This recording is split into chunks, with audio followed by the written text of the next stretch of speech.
Good evening, everybody. Time for another episode of What's in the Box. Tonight we're going to be looking at another classic from Tamiya, one of my favorite manufacturers.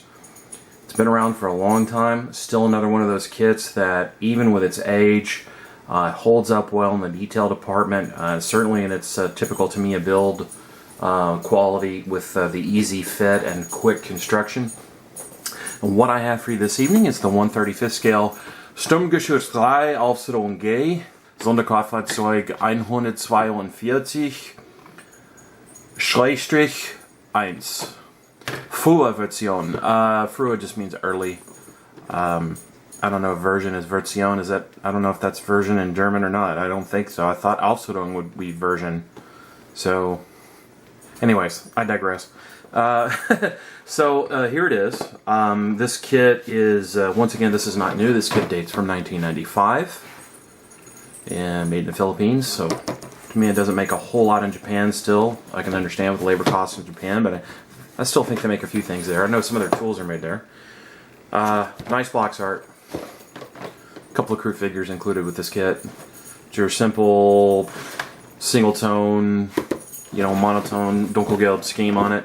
This vehicle was kind of introduced in the spring of 1942 or late winter 1942.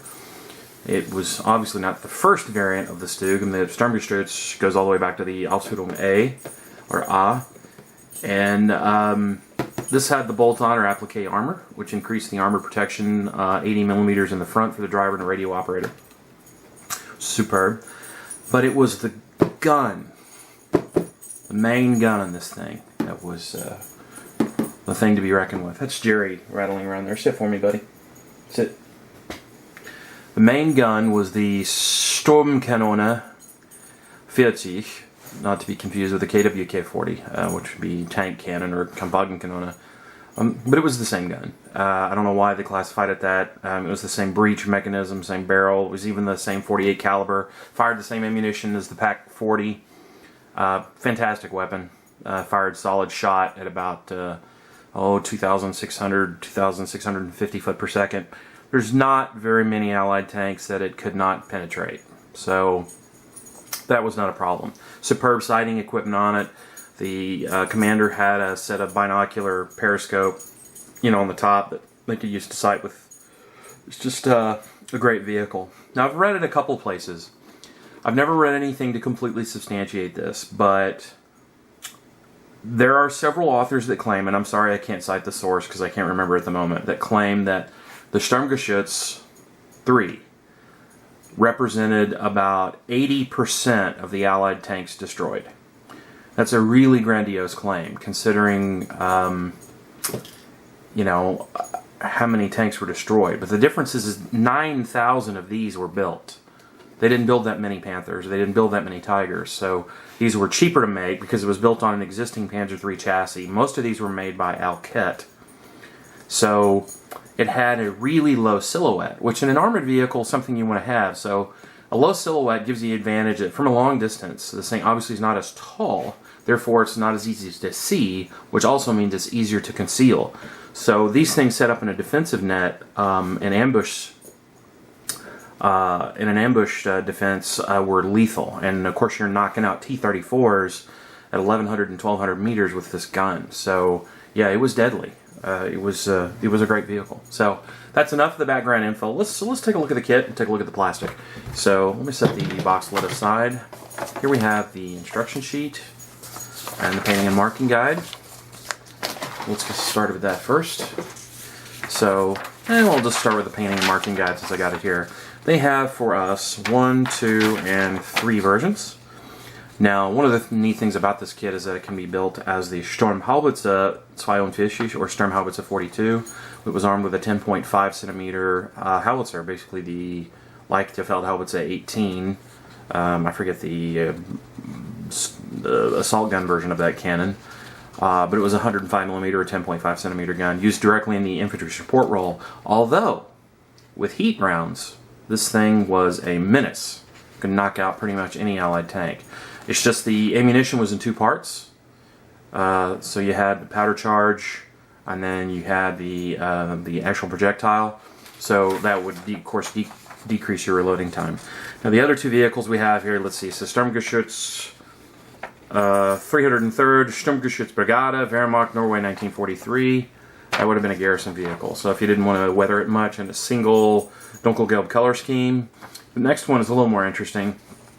273rd Sturmgeschutz Brigade, Wehrmacht, Russia, 1943. This was probably a Kursk vehicle, two-tone scheme with Dunkelgelb and olive green striping. It's a pretty common scheme. There's a lot of aftermarket decals out for this kit. I may go that route. I might even put this into Mike's Kursk build. But that would be, yeah. So that's really all there is for the painting marking guide. Well, there is two figures included with the kit. Kind of cheesy, one holding a puppy, although I love the puppy. It looks like some type of a terrier, maybe a Yorkie. No, maybe. And then the commander and loader. So, two figures included with the kit. That's not bad. We'll take a look at that. So, we have the traditional Tamiya instruction booklet, which is the, you know, fold and fold style, which I'm really not that crazy about, but that's what they tend to make.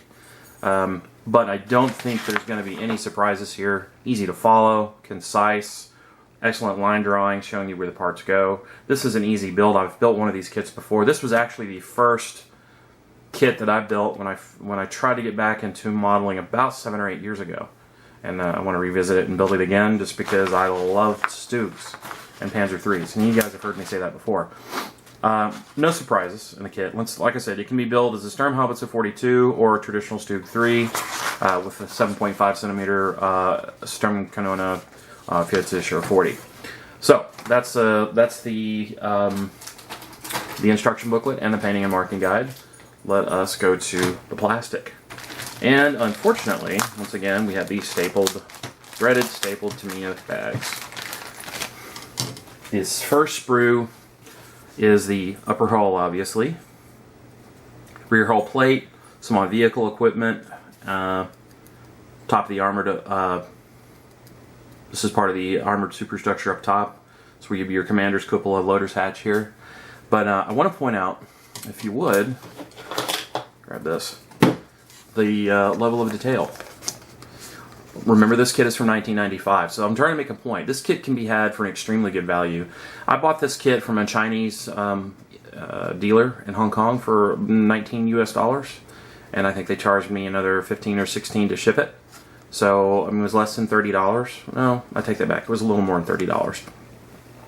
Considering the quality of the kit and the fact that it's a Tamiya, I'm going to point out, so notice they have been nice enough to drill out the holes in the exhaust pipes. So, I mean, there's pretty realistic looking kit. Some really nice rendered non-slip texture on the fenders. The fenders, of course, will be a bit thick, making them a little out of scale, but, you know, I can handle it, no problem. Looks like a Stug, smells like a Stug, it's a Stug, right? Really nice looking engine access hatches here. There's so many different aftermarket accessories available for this kit. The possibilities are almost endless. So here we have, yet another Tamiya Panzer III wheel sprues. So they get to reuse these, obviously, over and over. Once again, the drive sprocket detail, road wheels, all this is top notch considering the age of the kit. I really don't think you can complain about it. There is a mold line on each one of these road wheels. It's a little tedious to remove, but it's nothing that you know, you can't handle with a standing stick or using the back of your blade going backwards as you scrape it over the wheel. So here we have the last sprue. So this kit comes, you know, really basic. It builds really, I think, pretty fine straight out of the box. But there are some, you know, things that could use an upgrade. For example, the Schurzen are thick. You know, there's plenty of aftermarket choices available. I don't really think these are that bad. There are, of course, ejector pin marks on the inside of these. You'd want to fill those and sand them down. That's not a problem. The gun shield is nice.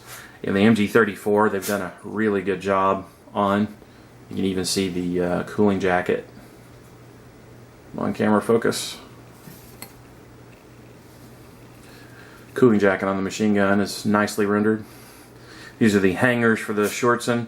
There's the stubby howitzer. That's the 10.5 centimeter howitzer. You'll notice the gun barrel is in two pieces. Here's the breech assembly. I have a Eduard replacement barrel for this kit that I bought years and years and years ago. They don't even make this kit or make that anymore. But I have some nice little accessory upgrades that I'll be using, you know, like the engine grills and etc. That's the two-piece barrel. Breech assembly. Tools. Here's the figures. You guys want to take a look at the figures briefly? The figures don't look bad. There's some of the applique armor. You can see the nice bolt and rivet detail on that. Pretty happy with that as well. There's the front bolt-on plate. So this was bolt-on armor. So really, really nice looking plastic. Certainly affordable, you know, because it's older.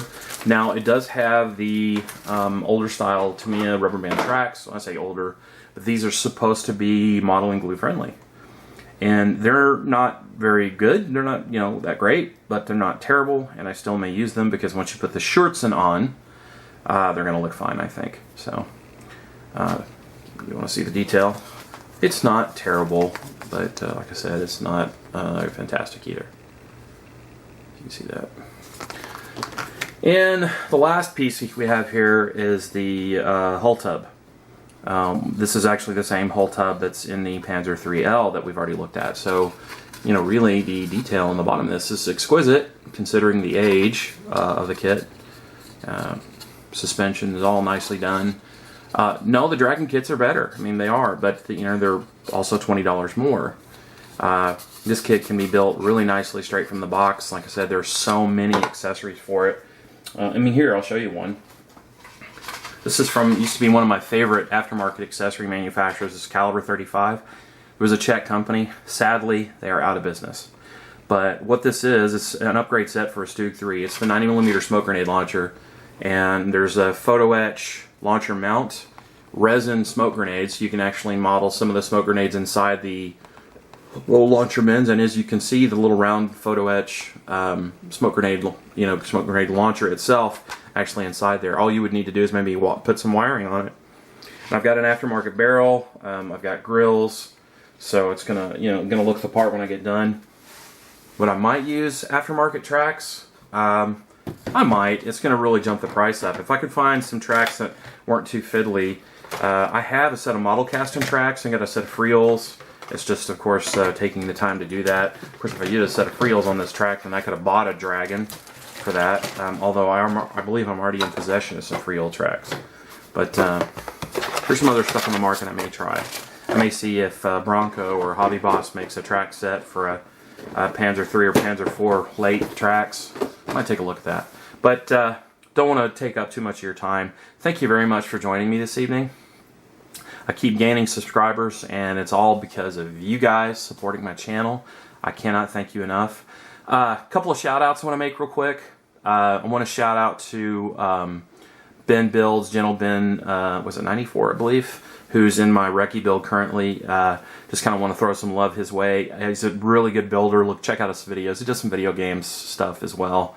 But he's a Cold War era guy. And he's really a skilled builder, and he does some nice reviews. You guys want to check out his channel. I'm going to put the link down below in the description. And also, Alex Modeling did a shout out to Steamfan 61. He's a fantastic builder. Bud, love your stuff. You're a fantastic builder. That 124 scale Mosquito is awesome. It looks the part. Can't wait to see more. And everyone, once again, check these guys out. Everyone, I want you guys to have a good night, and take care. Bye-bye.